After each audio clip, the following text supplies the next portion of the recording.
Uno de los grandes bienes que trajo Cristo a esta tierra fue la capacidad de asombrarnos por las obras de Dios. Asombro es una palabra que me parece que capta bastante bien lo que vivió aquella gente en el pasaje que nos cuenta el Evangelio. Estamos ante el imperio de la muerte. Se trata del hijo único de una madre que era viuda, una mujer que lo ha perdido todo, una mujer que no tiene esposo, una mujer que no tenía sino un hijo y lo ha perdido. Y esa mujer, acompañada por el abrazo de cariño de su comunidad, es la que lleva a enterrar a ese hijo único.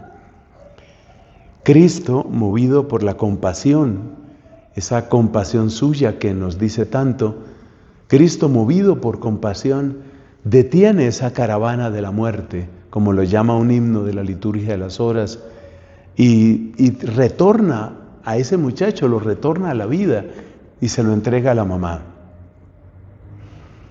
Asombro es lo que tiene la gente.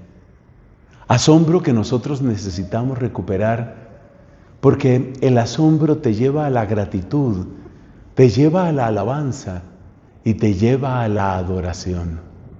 Asombro, cuánto bien nos hace el asombro. Es una de las características que suelen tener los niños. Hay que ver cómo los niños abren sus ojitos, cómo miran los lugares nuevos, cómo se alegran, cómo exclaman, cómo aplauden. Todo eso tenemos que recuperarlo nosotros, porque somos los hijos amados de Papá Dios. Pero ¿qué fue lo que despertó el asombro de esta gente? Claramente se trataba de una escena terriblemente dolorosa, ver a esta madre enterrando a su hijo. Pero al mismo tiempo, tenemos que decir que hay un motivo, o mejor, hay tres motivos muy especiales. Se trataba de algo extremadamente doloroso, eso ya lo hemos visto. Se trataba de algo irremediable, nadie podía hacer nada. Y sobre todo, yo creo que esto es lo peor, se trataba de algo irreversible. Es decir, la palabra de la muerte, la pezuña de la muerte donde se planta, pues nos marca a todos. Y frente a lo que es tan doloroso, irremediable, irreversible, Cristo tiene una palabra, Cristo tiene algo que decir. Y eso precisamente es lo asombroso. Porque yo te invito a que pienses en este momento, ¿qué cosas son tan dolorosas en tu vida, Te invito a que pienses, ¿qué cosas son irremediables o parecen irremediables en tu vida? Y estoy incluyendo lo que puedes estar viviendo en tu cuerpo, por ejemplo, alguna enfermedad. Piensa, por ejemplo, lo que parece irreversible en tu vida. ¿Cuántas veces en nuestra propia historia o en la historia de otras personas sentimos que hay cosas que son irreversibles, que ahí no hay nada que hacer? Y es tan bello ver que Cristo puede transformar una historia así. ¿Te imaginas cuántas personas sentían que, por ejemplo, la historia de un San Pablo, pues era algo irreversible? Es decir, ya ese tipo está lleno de odio, ya ese tipo está lleno de crueldad, ya el orgullo le ganó, ya la soberbia se apoderó de su cabeza, ya no hay nada que hacer.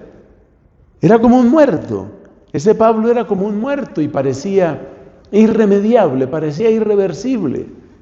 Pero también ahí Cristo detiene el caminar de Pablo, que era como otra forma de la caravana de la muerte.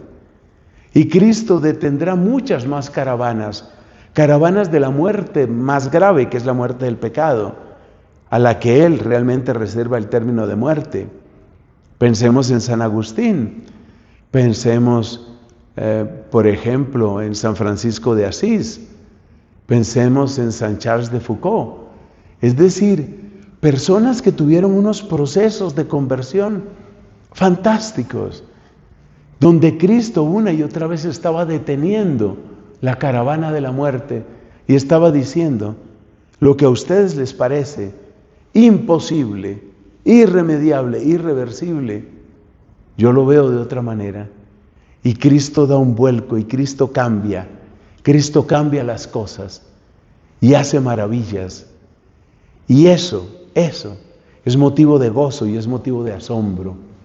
Pues vamos a llenarnos de ese asombro y de esa alabanza y vamos a ponernos en su presencia para decirle: Señor, yo confío en ti. Señor, yo creo en ti. Y yo creo que tú puedes cambiar mi historia, aunque en mi vida hay cosas que parecen irremediables, irreversibles. Tú eres poderoso. Yo creo en ti. Yo confío en ti, Jesús. Amén.